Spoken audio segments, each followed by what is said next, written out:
Beamy Nolan, 33, Sear lead, calm voice, loud pager, practiced boredom. Work at a logistics SaaS where downtime becomes invoices with teeth. Rent a small place, thin walls, cheap kettle, routines like life support. Keep life predictable because prod never respects anyone's sleep schedule. Trust tickets, runbooks, and timestamps because feelings do not roll back. Company went hybrid after the pandemic. Revenue stayed fine. Culture stayed weird. Leadership hates empty desks, but hates bad press even more. One Monday, a mandatory all-hands drops, cameras on, questions through a form. Walk into the big room, half bodies, half Zoom squares, all drained. Meet Alyssa, 37, People Safety and Equity Director, new hire, loud certainty. She looks like a keynote speaker who never carried an on-call phone. First slide says safety is a right, not a perk. Next slide says women absorb invisible risks, men refuse to notice. She calls the office designed for male comfort and female endurance. Everyone nods because dissent becomes a screenshot with captions. Alyssa says the solution is a safety-focused return to office. She does not say RTO, she says protective presence alignment. She sells it as lighting upgrades, escorts, cameras, safe corridors, better guards. Then she adds remote work hides harassment inside unlogged DMs and side chats. She says hybrid blurred boundaries and women deserve clear protections again.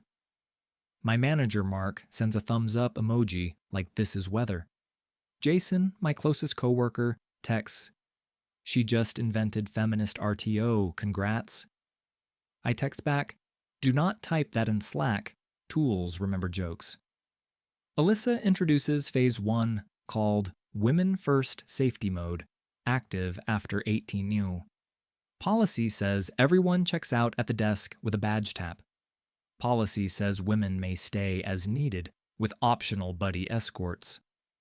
Fine print says men must leave by 18 nuos, unless pre-approved for necessity. Necessity requires a form before 16 Zs, with manager signature and reason. Incidents do not RSVP, but policy pretends outages have calendars. Alyssa adds a portal called Safety Incidents and Support, QR code everywhere. Portal promises confidential reporting and fast action without burdening victims with proof. She says evidence is welcome, but never required for initial measures. She says believing women is the baseline, not a debate. Someone asks about false reports, and the air turns brittle. Alyssa says fear of false reports is patriarchal myth used to silence women. She says the real crisis is women staying quiet, not men feeling nervous. Meeting ends with applause because applause is cheaper than honesty. I open the PDF because I like receipts and I hate surprises. Document has bright icons and phrases like empower, protect, intervene, restore. One section literally calls it Women First Safety Mode, like a feature flag. Another section says men should be mindful how their presence affects safety. Security installs arrows, signs, and a checkout desk by elevators. Guard is Lenny, ex-military, tired eyes, polite voice, loves rules too much. Alyssa creates a Slack channel, comments locked, updates drip like commandments. First week feels mostly normal because everyone tests boundaries quietly. Men start leaving at 17:30 like commuters dodging a storm. Women joke about having the office to themselves, but jokes sound thin. First enforcement lands on Eric from network, staying late swapping a switch. He has tools, sweat, and that look of a guy fixing real things. At 18:07, Lenny stops him and asks for a pre-approved necessity form. Eric says the closet is right there and the switch is half done. Lenny says policy says men must exit immediately without approved necessity.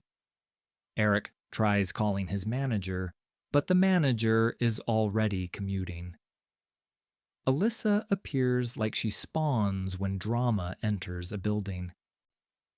She says softly, "Eric, your urgency is not more important than women's safety." She says women should never wonder why a man is near them after hours. Eric looks around because nobody is near him except a guard.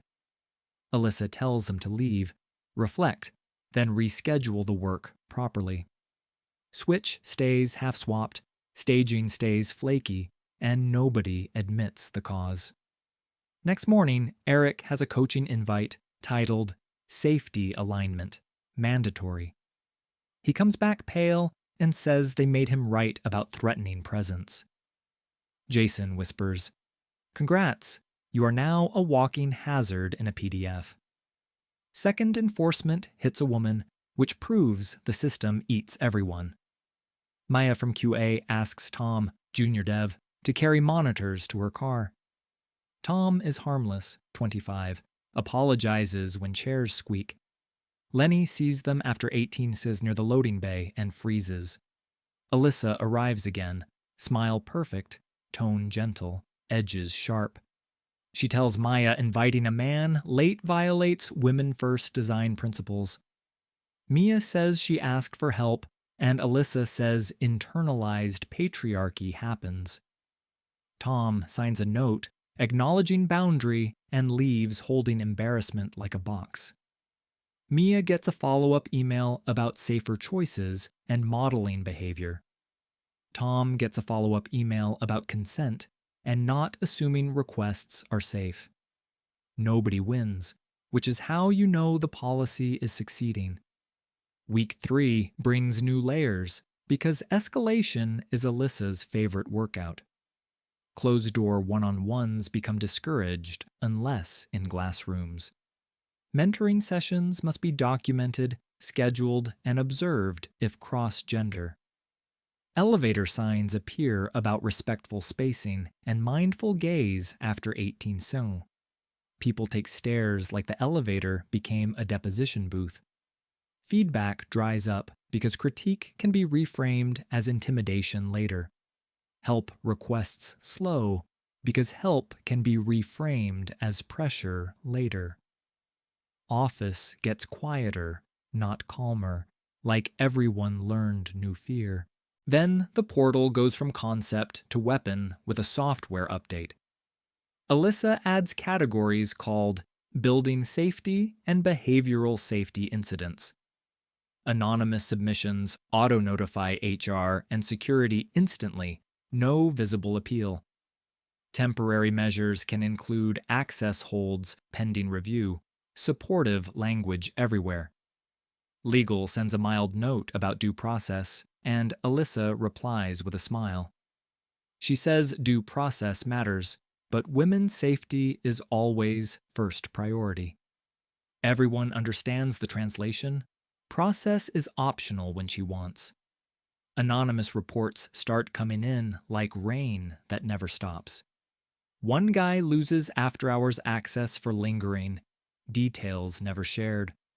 Another manager gets coached for watching women leave, despite waiting for rideshare. Men begin timing exits like they are dodging curfew in a bad neighborhood. Women notice they are alone late, which ironically feels less safe. Mia says walking to the garage alone feels creepy and exposed. Alyssa calls it transition discomfort and schedules more training modules. Quarter end approaches and business starts sweating through button-down shirts. Our biggest client is a medical distributor with strict scan cutoff times. Their contract has penalties for delayed updates and missed overnight windows. They love us because we respond fast when vendors explode unpredictably. My on-call rotation puts me as primary for the last week. Mark tells me to be careful after 18 sungs because women first mode is strict. I ask how to handle incidents needing physical access after hours. Mark says submit necessity forms ahead, like outages plan their own funerals. I submit forms for planned maintenance because that is all I can predict. Forms demand exact rooms, exact times, exact reasons, like legal testimony. Alyssa approves them with a note saying, "Thank you for being mindful." My badge gets a special tag called Approved Male Necessity. No joke. Jason calls it a registry flag, then apologizes for saying it. 2 weeks later, the real disaster arrives right on schedule, after dinner. Thursday, 1823, pager screams. Ingest pipeline dropping messages fast. Error rate spikes. Backlog grows. Dashboards show blank shipments everywhere. I open Bridge, pull logs, start runbook, keep voice flat. Root cause points to a failed network path between Office Edge and Colo. Backup route exists, but needs a physical fiber move in the comms room. Comms room is locked, badge controlled, and audited like a bank vault. I call Mark, I call network, I call Jason. Nobody answers fast. I call Lenny because security always answers and loves procedures. Lenny says Women First mode is active and my badge is denied.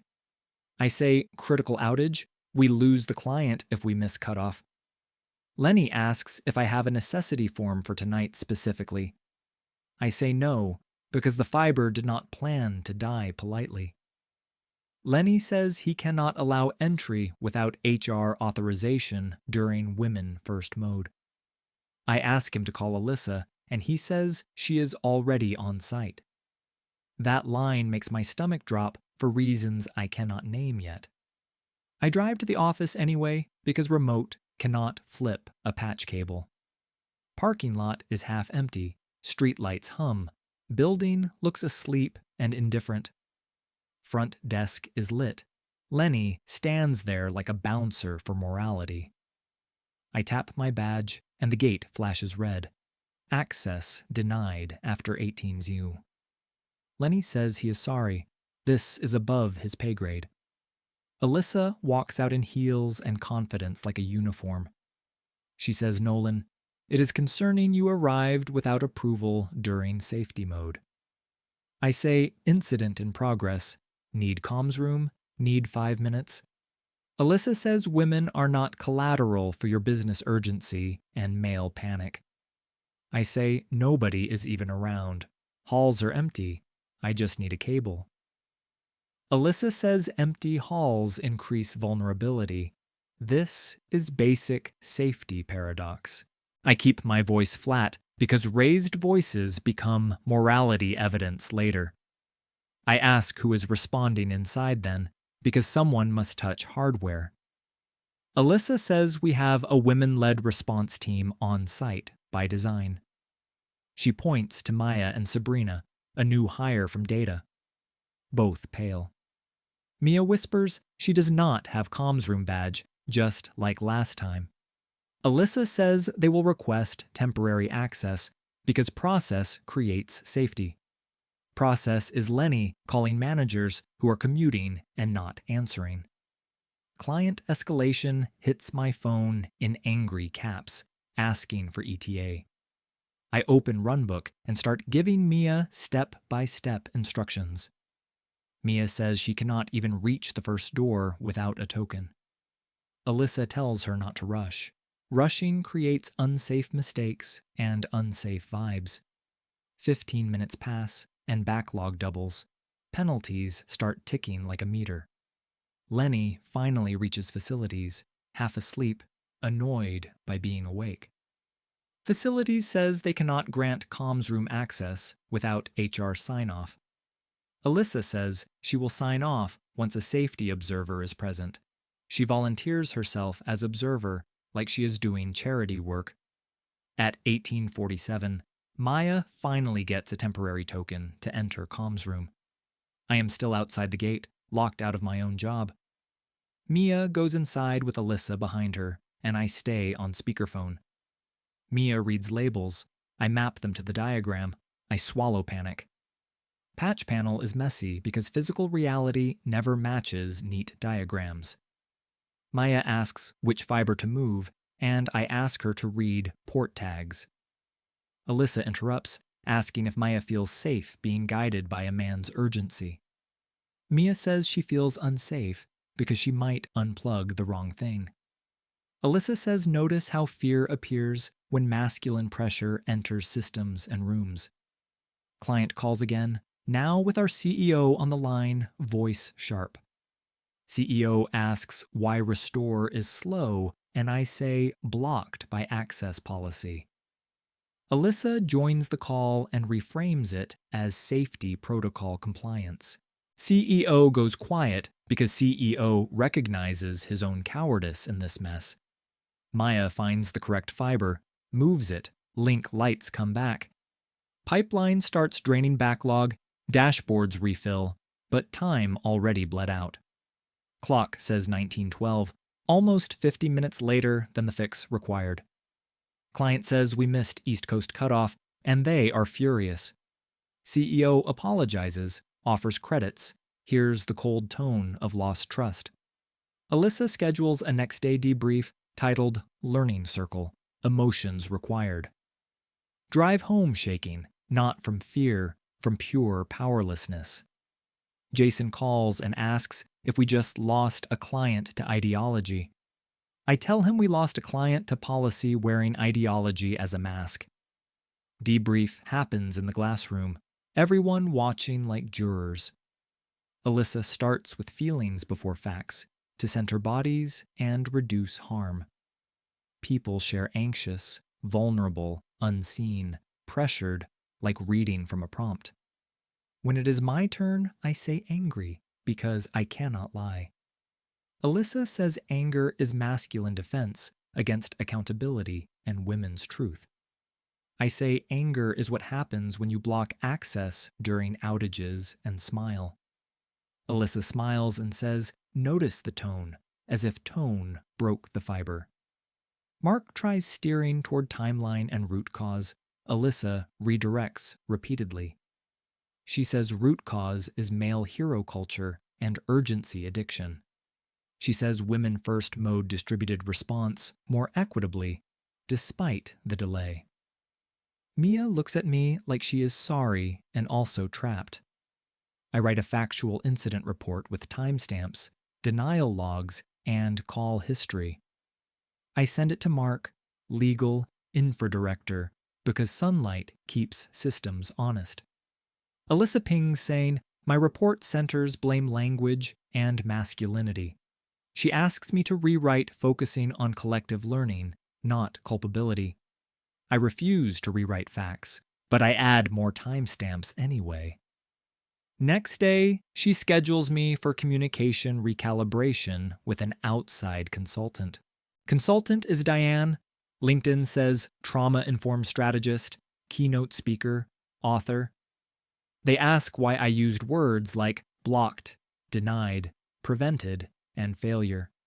I say because those words describe reality like gravity describes falling. Diane says language can harm women by framing safety policies as obstacles. I say they were obstacles, and obstacles are not metaphors. Alyssa asks if I will reflect on my privilege and resistance. I say I will document because documentation prevents repeat failure and repeat harm. 2 days later, I receive an anonymous safety complaint about me. Report says I created unsafe atmosphere during outage by pressuring women. Report says my voice was coercive even while I stayed outside. Alyssa places a temporary restriction on my after-hours building access for support. Restriction is described as caring, like a cage described as a hug. Pager schedule stays unchanged because incidents do not honor HR feelings. I tell Mark I cannot respond physically with access revoked, full stop. Mark says he will work with HR, which means he will pray. Jason tells me to start collecting receipts because this is turning personal. I already keep receipts because I learned how power lies through smiles. I pull the original policy PDF, revision emails, and approval trails. I pull Lenny's gate denial logs because security systems never forget. I pull bridge recording because compliance hoards everything for future blame. I pull badge reader exports because facilities dumps them monthly for audits. Something weird pops out, and it is not my denial.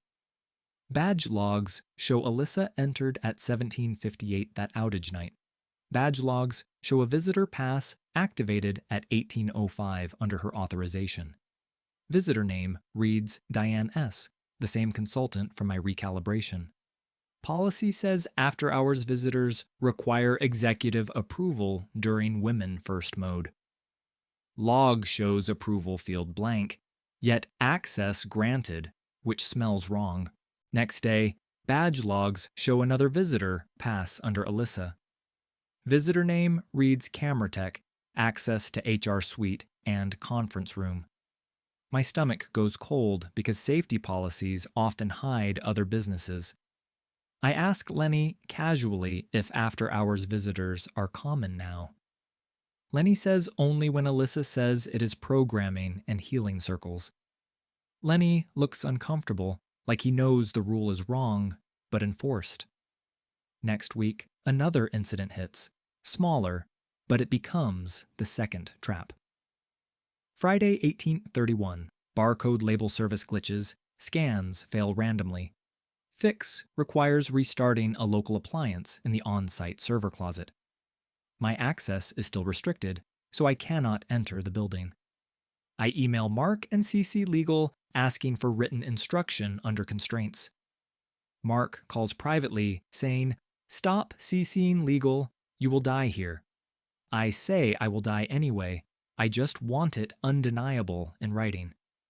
Mark sends an email instructing security to deny me access explicitly. He thinks he is protecting himself, but he is writing my best receipt. Mia volunteers again because she feels guilty and she is brave.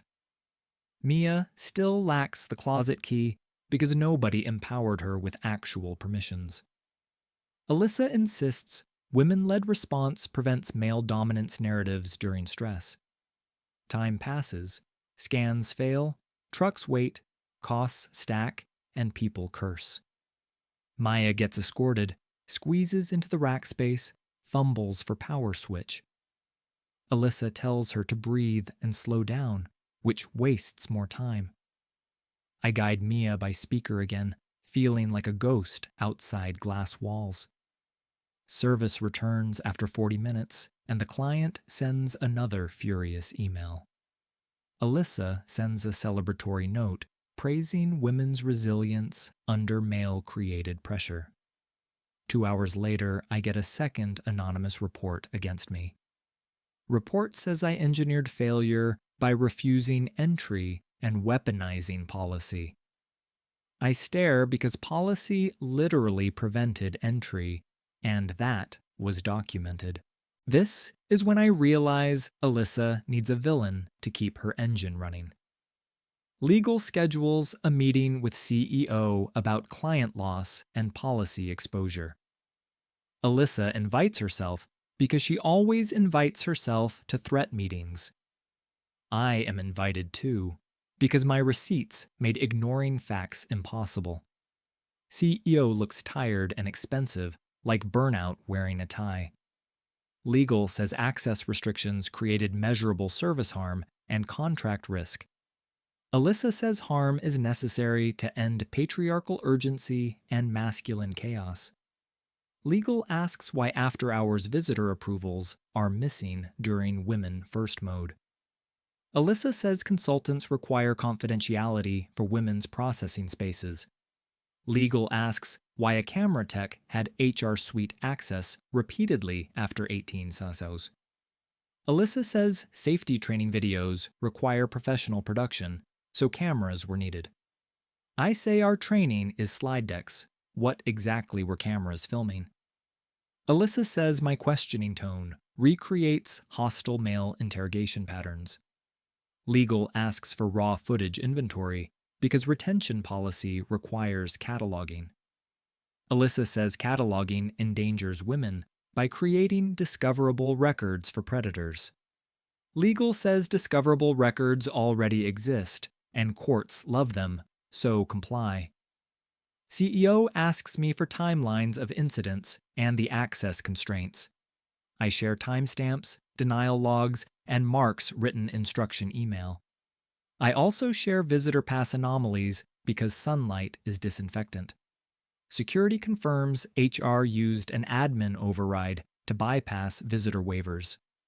CEO's eyes narrow because bypassing controls is a real sin in his world. Board member Patricia joins by Zoom, calm voice, sharp questions.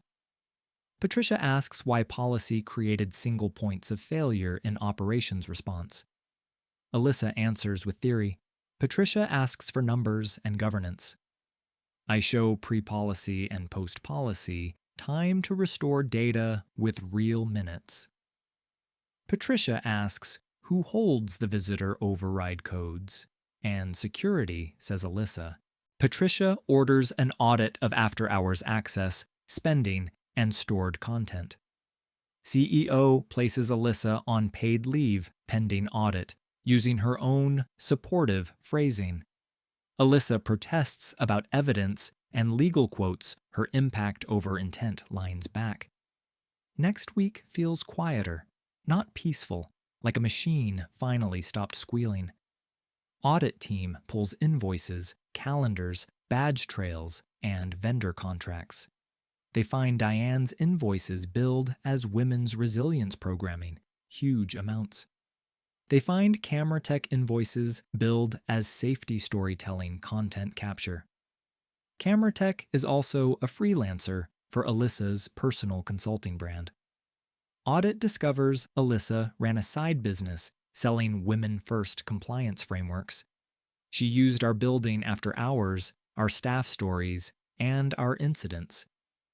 Women-first mode kept men out, reduced witnesses, and made questions look immoral. Patricia requests footage inventory, and a cloud folder appears.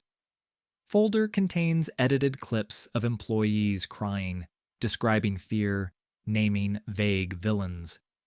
Some clips reference our outages and client deadlines with internal details. Legal panics because clips violate privacy promises and contract confidentiality. CEO panics because reliability does not survive becoming marketing content. Alyssa refuses to hand over credentials, claiming stories belong to women collectively. Patricia says equipment, records, and footage belong to the company and the law. Board meeting happens, and I am there as the unpleasant facts witness. Alyssa arrives with an attorney and the posture of righteous victimhood. She says this is retaliation against feminist leadership and women's safety progress. Audit presents logs, invoices, and the monetization tags on her content account. Alyssa argues confidentiality and trauma, but cannot explain the payment pipeline. Patricia asks why safety rules bent for filming, but not for outages. Alyssa says business problems are not more important than women's safety. Patricia says governance problems end everyone's safety by killing the company. Board votes to terminate Alyssa for misconduct, fraud risk, and discriminatory enforcement. Termination letter cites creating hostile environment through misuse of authority and retaliation. It also cites service harm and client churn caused by her operational constraints. Alyssa laughs and says those phrases came from her own policy deck. Patricia says yes, rules apply to their authors too. Alyssa threatens media campaigns and claims silencing, then storms out. 2 weeks later, we publish revised policy with oversight and actual guardrails. After-hours access becomes incident-based and role-based, not gender-based by default. Buddy escorts remain available for anyone because danger does not check pronouns. Portal stays, but anonymous reports now require follow-up interviews for discipline. Glass rooms become optional again, mentoring returns slowly, trust rebuilds slower. Client relations tries salvaging the medical distributor, but the trust is gone. Mia gets a raise and says she never wanted those nights. Lenny looks relieved because he is a guard, not a priest. Jason starts joking again, testing ice after a long winter. 1 month later, I see Alyssa on LinkedIn selling Women First compliance consulting. Bio says she survived backlash for protecting women boldly, comments restricted. Legal sends cease and desist, and platforms remove her clips for copyright. She posts that patriarchy stole women's voices again. Strangers applaud blindly. Company settles with employees whose faces appeared on footage without consent. CEO learns cowardice costs more than conflict, but learning comes late. I update my resume because I do not trust places that needed this lesson. Exit interview asks why I am leaving after helping fix policy. I say I prefer systems that fail from bugs, not from captured ideology. Last day, I walk out at 1710 by habit, even though rules changed. Parking lot is calm. Lights hum. Nobody checks my badge now. At home pager buzzes once, just a test alert, no fire. Jason texts. She loved anonymity until it aimed at her. I read that line twice and finally laugh, quiet, safe in my own room.